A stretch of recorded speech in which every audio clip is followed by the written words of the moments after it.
हर हर महादेव, हर हर महादेव। सोमवार व्रत की विधि। सोमवार का व्रत साधारणतः दिन के तीसरे पहर तक होता है। व्रत में फला या पान का कोई खास नियम नहीं है, किंतु वह आवश्यक है कि दिन रात में केवल एक समय भोजन करें। सोमवार के व्रत में शिवजी पार्वती का पूजन करना चाहिए। सोमवार के व्रत 3 प्रकार के हैं: साधारण, प्रति सोमवार, सोमे प्रदोष और 16 सोमवार। विधि तीनों की एक जैसी है। शिव पूजन के पश्चात कथा सुननी चाहिए। सोमवार व्रत कथा, प्रदोष व्रत कथा तथा 16 सोमवार व्रत तीनों अलग अलग है, जो आगे दी गई है। आज हम 16 सोमवार व्रत की कथा करने जा रहे हैं। 16 सोमवार की व्रत कथा। मृत्यु लोक में भ्रमण करने की इच्छा करके एक समय श्री भूतनाथ भगवान महादेव जी माता पार्वती के जे साथ पिदारे। वह भ्रमण करते करते विदेह देश तिगत अमरावती नाम की अति रमणीक नगरी में पहुंचे। अमरावती नगरी अमरापुरी की सब प्रकार के सुखों से परिपूर्ण है। उसमें वहाँ के महाराज का बनाया हुआ अति रमणीक शिवजी का मंदिर बना हुआ है। उसमें भगवान शंकर भगवती पार्वती के साथ निवास करने लगे। एक समय माता पार्वती ने प्राणपति को प्रसन्न देख के मनोविनोद करने की इच्छा से बोली, हे महाराज, आज तो हम दोनों चौसर खेलेंगे। शिवजी ने प्राण प्रिया की बात को मान लिया और चौसठ खेलने लगे। उस समय स्थान पर मंदिर का पुजारी ब्राह्मण मंदिर में पूजा करने आया। माता जी ने ब्राह्मण से प्रश्न किया कि पुजारी जी बताओ, इस बाजी में दोनों में किसकी जीत होएगी। ब्राह्मण बिना विचारे ही सीध बोल उठा कि महादेव जी की जीत होएगी। थोड़ी देर में बाजी समाप्त हो गई और पार्वती जी की विजय हुई। अब तो पार्वती जी ब्राह्मण को झूठ बोलने के अपराध के कारण श्राप देने की उद्यत हुई। तब महादेव जी ने पार्वती को बहुत समझाया, परंतु उन्होंने ब्राह्मण की कोड़ी होने का शाप दे दिया। कुछ समय के बाद पार्वती जी श्रापवश पुजारी के शरीर में कोढ़ पैदा हो गया। इस कारण पुजारी अनेक प्रकार से दुखी रहने लगा। इस तरह के कष्ट भोगते हुए जब बहुत दिन बीत हो गए, तब देवलोक की अंसरा शिवजी की पूजा करने उसी मंदिर में पधारी और पुजारी को कोढ़ के कष्ट को देखकर दया भाव से उससे रोगी होने का कारण पूछने लगी। पुजारी जी ने निष्कोच सा बातें उनसे कह दी। तब अंसराई बोली, हे पुजारी, अब तुम अधिक दुखी मत होना। भगवान शिव जी तुम्हारे कष्ट दूर कर देंगे।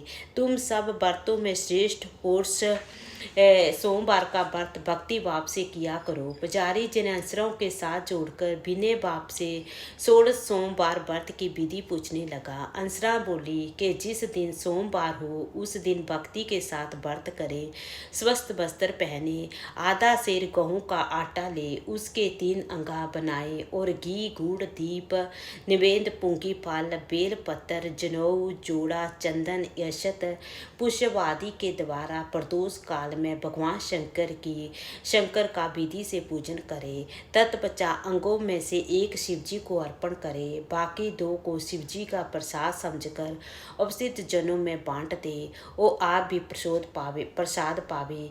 इस विधि से 16 सोमवार व्रत करे। तत्पश्चात 17वें सोमवार के दिन पाम सैर पवित्र गेहूं के आटे की बाटी बनावे। तदनुसार घी और गुड़ मिलाकर चूरमा बनावे और शिवजी का भोग लगाकर उपस्थित भक्तों में बांटे। पीछे आप सब परिवार प्रसाद ले तो भगवान शिवजी की कृपा से उसके मनोरथ पूर्ण हो जाते हैं। ऐसा कहकर अंसरा स्वर्ग को चली गई। ब्राह्मण की तथा विधि पूर्व सोमवार व्रत किया तथा भगवान शिवजी की कृपा से रोग मुक्त होकर अनंत में रहने लगे। कुछ दिन बाद जब फिर शिवजी और पार्वती उस मंदिर में पधारे, तब ब्राह्मण को निरोग देखकर पार्वती जी ने ब्राह्मण से रोग मुक्त होने का कारण पूछा। तो ब्राह्मण ने 16 सोमवार व्रत की कथा कह सुनाई। तब तो पार्वती जी अति प्रसन्न होकर ब्राह्मण से व्रत की विधि पूछकर व्रत करने को तैयार हुई। व्रत करने के बाद उनकी मनोकामना पूर्ण हुई तथा उनके रूठे पुत्र स्वामी कार्तिकेय सर्वे माता की आज्ञाकारी हुए। परंतु कार्तिकेय जी ने अपने पह विस्तार प्रवर्तन कर रहस्य जानने की इच्छा हुई और माता से बोले, हे माता, आपने ऐसा कौन सा उपाय किया जिससे मेरा मन आपकी ओर आकर्षित हुआ। तब पार्वती जी ने पही सोठ सोमवार व्रत कथा उनको सुनाई। स्वामी कार्तिक जी बोले कि इस व्रत को मैं भी करूँगा, क्योंकि प्रिय मित्र ब्राह्मण बहुत दुखी दिल से प्रदेश गया हुआ है, हमें उससे मिलने की इच्छा है। कार्तिकेय जी ने भी इस व्रत को किया और उनका प्रिय मित्र मिल गया। मित्र ने इस आकस्मिक मिलन का भेद कार्तिकेय जी से पूछा तो वह बोले, हे मित्र, हमने तुम्हारे मिलने की इच्छा करके 16 सोमवार का व्रत किया था। अब तो ब्राह्मण मित्र को भी अपने विवाह की बड़ी चिंता हुई। कार्तिक जी से व्रत की विधि पूछी और तथा विधि व्रत किया। व्रत के प्राप्त से जब वह किसी कार्यवश विदेश गया तो वहाँ के राजा की लड़की का स्वयंवर था। राजा ने प्रण किया था कि जिस राजकुमार के गले में सब प्रकार श्रद्धा रित हंथनी माला डालेगी, मैं उसी के साथ अपनी प्यारी पुत्री का विवाह कर दूंगा। शिव जी की कृपा से ब्राह्मण भी कब निकल दी गई तो ये तेरा सर्वनाश कर स्वयंवर देखने की इच्छा से राजसभा में की ओर बैठ गया। नियम समय पर हंथनी आई और उसने जयमाला उस ब्राह्मण के गले में डाल दी। राजा की प्रतिज्ञा के अनुसार बड़ी धूमधाम से कन्या का विवाह उस ब्राह्मण के साथ कर दिया गया। ब्राह्मण को बहुत सा धन और सम्मान देकर संतुष्ट किया। ब्राह्मण सुंदर राजकन्या पाकर सुख से जीवन व्यतीत करने लगा। एक दिन राजकन्या ने अपने पति से प्रश्न किया, हे प्राणनाथ, आपने ऐसा कौन सा भारी पुण्य किया था जिसके प्राप से हंथनी ने सब राजकुमारों को छोड़कर आपके वरण किया। ब्राह्मण बोला, हे प्राण प्रिय, मैंने अपने मित्र कार्तिकेय जी के कथा अनुसार 16 सोमवार का व्रत किया था, जिसके प्राप से मुझे तुम जैसी सर्व रूपवान पत्नी की प्राप्ति हुई। व्रत की महिमा को सुनकर राजकन्या को बड़ा आश्चर्य हुआ और वह भी पुत्र की कामना करके व्रत करने लगी। शिव जी की दया से उसके गर्भ से एक अति सुंदर सशील धर्मात्मा विधान पुत्र उत्पन्न हुआ। माता पिता दोनों उस देव पुत्र को पाकर अति प्रसन्न हुए और उसका लालन पालन भली प्रकार से करने लगे। जय पुत्र समझदार हुआ तो एक दिन उसने अपनी माता से प्रश्न किया कि हे माँ, तुमने कौन सा व्रत या तप किया था जो मेरे जैसा पुत्र तुम्हारे गर्भ से उत्पन्न हुआ। माता ने पुत्र का प्रबल मनोरथ जानकर अपने किए हुए 16 सोमवार व्रत की विधि सहित पुत्र को बताया। पुत्र ने ऐसे सल व्रत को और सब तरह के मनोरथ पूर्ण करने वाला सुना तो वह भी इस व्रत को राज्याधिकार पाने की इच्छा से हर सोमवार की तथा विधि व्रत करने लगा। उसी समय एक देश के बुद्ध राजा के दूतों ने आकर उसको राजकन्या के लिए वरण किया। राजा ने अपनी पुत्री का विवाह ऐसे सर्वगुण संपन्न ब्राह्मण के युवक के साथ करके बड़ा सुख प्राप्त किया। बुद्ध राजा का दिवगत हो जाने पर उसी ब्राह्मण बालक को गद्दी पर बैठाया गया, क्योंकि दिवगत राजा के कोई पुत्र नहीं था। राज्य का उत्तराधिकारी होकर भी वह ब्राह्मण पुत्र अपने 16 सोमवार के व्रत को करता रहा। जब 17वां सोमवार आया तो वृप पुत्र ने अपनी प्रीतमा से सब पूजन सामग्री लेकर शिव पूजा के लिए शिवालय में चलने को कहा, परंतु प्रीतमा ने उसकी आज्ञा दी, परवाह न की। दास दासियों से द्वारा सब सामग्रियां शिवालय भिजवा दी और आप नहीं गई। जब राजा ने शिवजी का पूजन समाप्त किया तब एक आकाशवाणी राजा के प्रति हुई। राजा ने सुना कि हे राजा, अपनी इस रानी को राजमहल से निकाल दो तो तेरा सर्वनाश कर देगी। आकाशवाणी ने सुनकर राजा को आश्चर्य को ठिकाना नहीं रहा और तत्काल ही मंत्रण गृह में आकर वो अपने सभासदों को बुलाकर पूछने लगा कि हे मंत्रियों, मुझे आज शिव जी की वाणी हुई है कि राजा तू अपनी इस रानी को निकाल दे, नहीं तो तेरा सर्वनाश कर देगी। राजसभा में मंत्री आदि सब बड़े विस्मय और दुख में डूब गए, क्योंकि जिस कन्या के कान राज मिला था उसी को निकालने का जाल रच रहा है, वह कैसे हो सकेगा। अंत में राजा ने उसे अपने पास से निकाल दिया। रानी दुखी हृदय से भाग्य को कोसती हुई नगर के बाहर चले गई। बिना पदराण फटे वस्त्र पहने भूख से दुखी धीरे धीरे चलकर एक नगर में में पहुंची।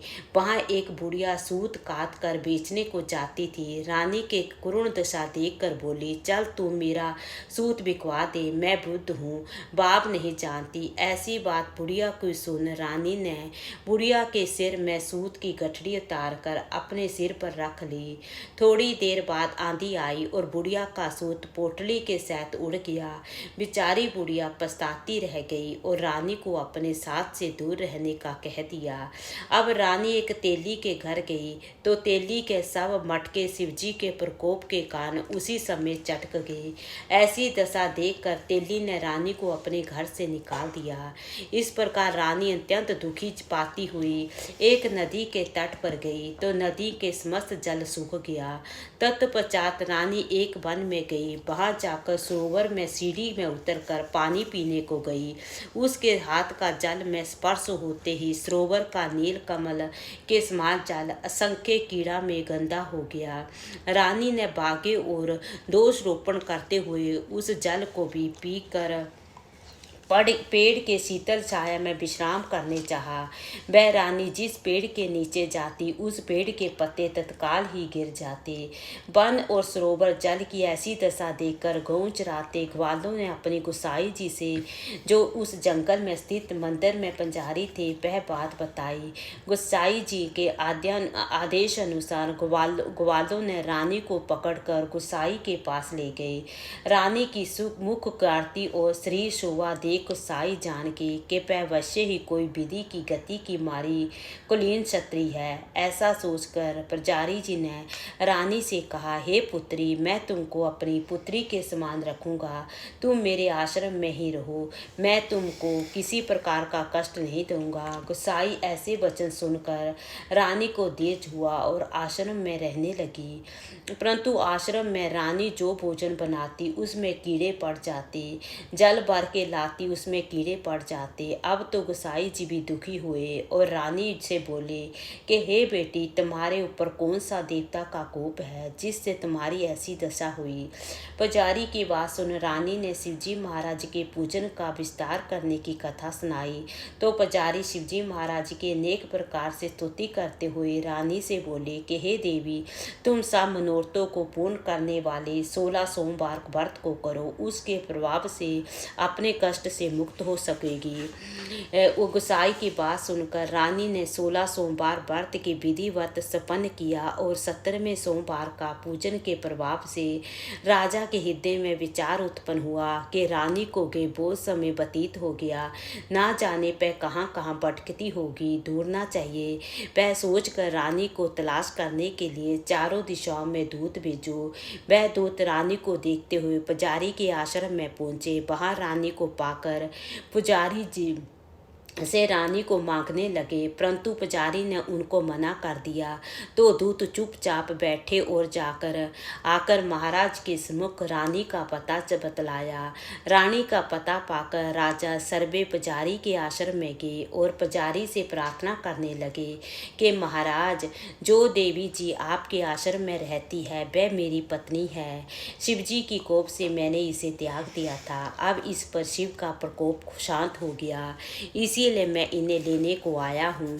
आप इनको मेरे साथ जाने की आज्ञा दे दीजिए। गुसाई जी ने राजा के वचन को सत्य समझकर रानी को राजा के साथ जाने की आज्ञा दे दी।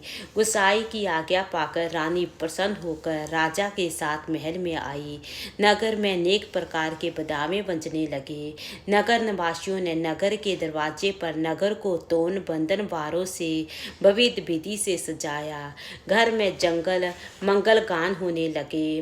पंडितों ने विविध वेद मंत्रों का चान कर अपनी राजरानी का स्वागत किया राजरानी का स्वागत किया। ऐसी अवस्था में रानी ने पुनः अपनी राजधानी में प्रवेश किया। महाराज ने अनेक तरह से ब्राह्मणों का दान आदि देकर संतुष्ट किया। याचकों को धन दाने दिया। नगरी में स्थान स्थान पर सदा व्रत खुलवाए। जहाँ भूखे लोगों का भोजन मिलता है। इस प्रकार से राजा शिवजी की कृपा का पात्र हो राजधानी में रानी के साथ अनेक तरह के सुखों को भोग करते हुए सोमवार का व्रत करने लगा। विधिवत शिव पूजन करते हुए इस लोक में अनेकानेक सुखों को भोगने पश्चात शिवपुरी को पधारे। ऐसे जो मनुष्य मनसा वाचा कर्मणा द्वारा भक्ति सहित 16 सोमवार का व्रत पूजन इत्यादि विधिवत करता है, वह इस लोक में समस्त सुखों को भोग कर अंत में शिवपुरी को प्राप्त होता है। वह वर्षा मनोरथों को पूर्ण करने वाला है। जय शिव शंकर। हर हर महादेव। हर हर महादेव। जे एक कथा अच्छी लगी तो लाइक जरूर करना। जय श्री हर हर महादेव।